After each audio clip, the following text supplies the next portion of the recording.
চিন্ময় কৃষ্ণের গ্রেপ্তারের পর বিশৃঙ্খলার পেছনে দেশের ভিতর এবং বাহিরের ইন্ধন থাকতে পারে বলে জানিয়েছেন স্বরাষ্ট্র উপদেষ্টা। বাংলাদেশ সম্মিলিত সনাতনী জাগরণ জোটের মুখপাত্র ও পঞ্জুরিক দামের অধ্যক্ষ চিন্ময় কৃষ্ণ দাস ব্রহ্মচারীকে গ্রেপ্তার করাকে কেন্দ্র করে বিশৃঙ্খলা পরিস্থিতির পেছনে দেশের ভেতর এবং বাহিরের থেকে ইন্ধন থাকতে বলে মন্তব্য করেছেন অন্তর্বর্তীকালীন সরকারের স্বরাষ্ট্র ও কৃষি মন্ত্রণালয়ের উপদেষ্টা লেফটেন্যান্ট জেনারেল অবসরপ্রাপ্ত জাহাঙ্গীর আলম চৌধুরী।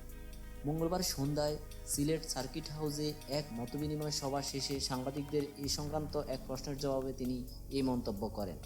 লেফটেন্যান্ট জেনারেল অবসরপ্রাপ্ত জাহাঙ্গীর আলম চৌধুরী বিভিন্ন জায়গায় বিশৃঙ্খলা পরিস্থিতির পেছনে দেশের বাহিরের এবং দেশের ভেতরের একটি পার্টি আছে, তাদের ইন্ধন থাকতে পারে। এছাড়া যাদের ব্যান নিষিদ্ধ করা হয়েছে তাদের থেকেও হয়তো কিছুটা ইন্ধন আছে।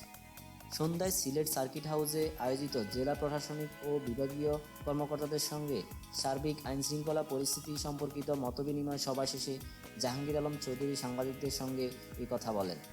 এ সময় সিলেট রেঞ্জ ডিআইজি, বিভাগীয় কমিশনার, জেলা প্রশাসক, মহানগর পুলিশ কমিশনার, জেলার পুলিশ সুপার সহ বিভিন্ন পর্যায়ের কর্মকর্তারা উপস্থিত ছিলেন।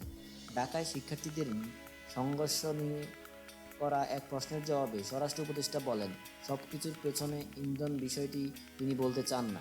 ওই পরিস্থিতি নিয়ে বিভিন্ন কলেজের শিক্ষার্থী প্রতিনিধিদের সঙ্গে তার আলোচনা হয়েছে, সেটার ফলপ্রসূ সমাধান হয়েছে।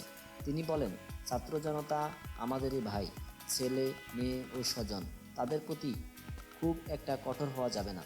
তাদের বোঝাতে হবে তারা খুবই বুদ্ধিমান, এজন্য তারা আজ বুঝতে পেরেছে এবং নিজেরা নিজেদের মধ্যে বিষয়টি সমাধান করেছে। প্রতিহিংসামূলক মামলা নিয়ে এক সাংবাদিকের প্রশ্ন করলে জাহাঙ্গীর আলম চৌধুরী বলেন, এটা শতভাগ সত্য কথা, অনেকে ভুয়া মামলা হয়েছে, ভুয়া মামলা দিয়ে অনেকে টাকা পয়সা রোজগারও করেছেন, কিন্তু ভুয়া মামলায় নিরপরাধ মানুষ যাতে হয়রানির শিকার না হন সেই ব্যবস্থা নেওয়া হচ্ছে। যারা ভুয়া মামলা দিয়েছেন তাদের ধরিয়ে দেওয়ার আহ্বান জানিয়ে তিনি বলেন, এই বিষয়ে আইনশৃঙ্খলা কমিটির সভা অনুষ্ঠিত হয়েছে। পুলিশ কমিশনার, পুলিশ সুপার ও লিগ্যাল এইড কর্মকর্তা নিয়ে একটি কমিটি গঠন করা হবে। তারা এটা দেখবে, মামলাগুলোর মধ্যে কোনটা গ্রহণযোগ্য সেটি দেখা হবে। আইনশৃঙ্খলা রক্ষাকারী বাহিনী লুট হওয়া ও অবৈধ অস্ত্র উদ্ধারের বিষয়ে উপদেষ্টা বলেন, এখনও লুট হওয়া সব অস্ত্র উদ্ধার হয়নি, তাই উদ্ধার অভিযান এখনও বন্ধ হয়নি। অস্ত্রগুলো বাইরে থাকলে কিছুটা হুমকি থাকে। 8 আগস্ট পরবর্তী আইনশৃঙ্খলা পরিস্থিতি উন্নতি হয়েছে মন্তব্য করে তিনি বলেন, গত 6, 7, 8 আগস্টের চেয়ে এখন দেশের আইনশৃঙ্খলার অবস্থা অনেক উন্নত হয়েছে, আরও উন্নতি হওয়ার অবকাশ আছে, এজন্য সবার সহযোগিতা দরকার।